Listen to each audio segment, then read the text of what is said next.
You hear it all the time. I've been working on my course for 10 years, Oh, right. 20 years, 30 years. Like, what do you think the discrepancy is? Because they're scared. They're scared, 100%, every single time.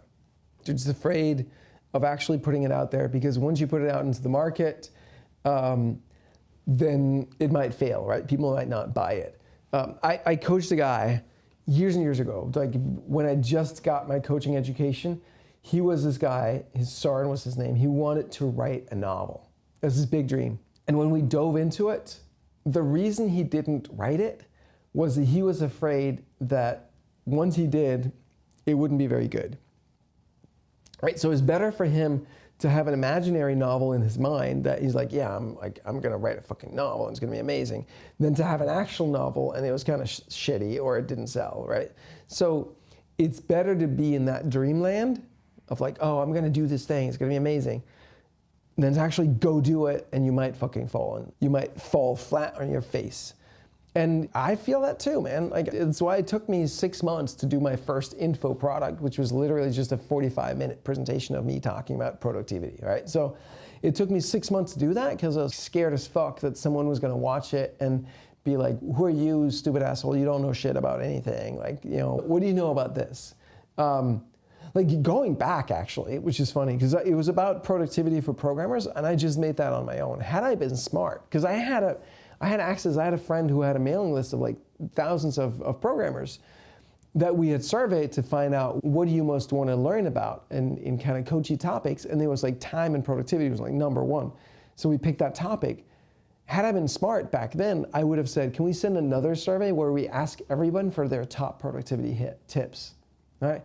So then I didn't even need to come up with it, and I didn't need to worry about, like, you know, what are people gonna think about me? But we didn't, and so instead I just walked around it for 6 months and didn't do shit.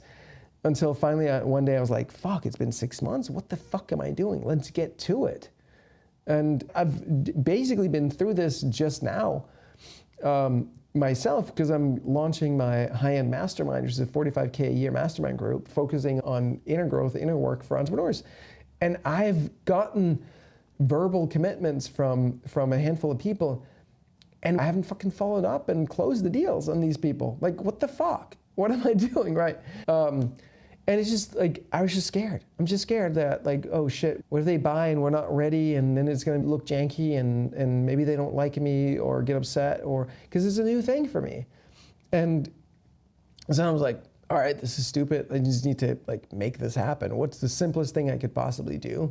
And do that.